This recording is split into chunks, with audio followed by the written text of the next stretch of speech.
की शक्ति के लिए हम लोग नवरात्रि खेलते हैं। और जो शक्ति है उसका मतलब होता है स्ट्रेंथ, पावर, एम्पावरमेंट होता है। और दुर्गा माता जी के 9 अवतार है, इसलिए हम लोग नवरात्रि बनाते हैं। जो 9 अवतार में से एक अवतार है शैलपुत्री। शैलपुत्री उनके पिछले जन्म में वो देवी सती थी और उनके पिता का नाम था प्रजापति दक्ष।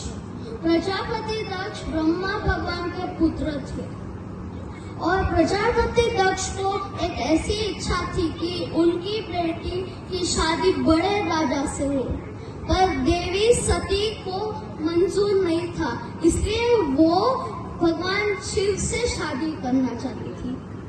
और उसीलिए उन्होंने अपना घर छोड़कर तपस्या में लीन हो गए थे और बाद में शिव जी से शादी की थी। और उसके बाद प्रताप दक्ष थे, तो दक्ष के वहां पर एक यज्ञ हुआ था। उस यज्ञ में सारी देवता आ गए थे सिवाय शंकर भगवान को, इसलिए क्योंकि प्रजापति दक्ष को बहुत ही नफरत थी शंकर भगवान से।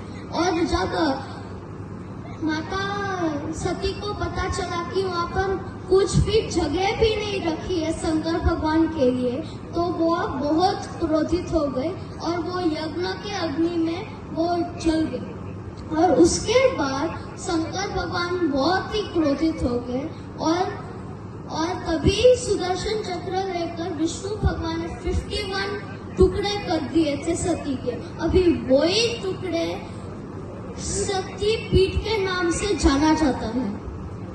और तभी बहुत गुस्से में हो गए और वो तपस्या में लीन हो गए थे। और उसके बाद तारकासुर नामक एक राक्षस था, उस राक्षस को वरदान मिला था कि वो अमर रहे और उसकी मृत्यु सिर्फ और सिर्फ शंकर भगवान के पुत्र से ही होगी। तो ये पॉसिबल नहीं था, इसलिए क्योंकि शंकर भगवान तपस्या में लीन थे। उसी बीच पर्वत राजा हिमालय के वहां पर एक पुत्री का जन्म हुआ। उस पुत्री का नाम था पार्वती। और सारे लोग सोचेंगे कि शैलपुत्री का अवतार है तो पार्वती माता जी कैसे हो सकती है, इसलिए क्योंकि पहाड़ का दूसरा नाम होता है शैल, इसलिए उनका नाम शैलपुत्री पड़ा। और आगे जाकर कार्तिकेय स्वामी ने उनको मृत्यु दी थी। और इसे नारी शक्ति का प्रकोप होता है।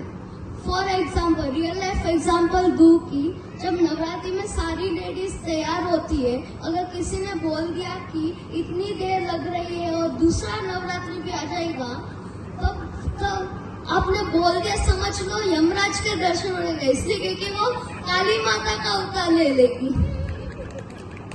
Thank you.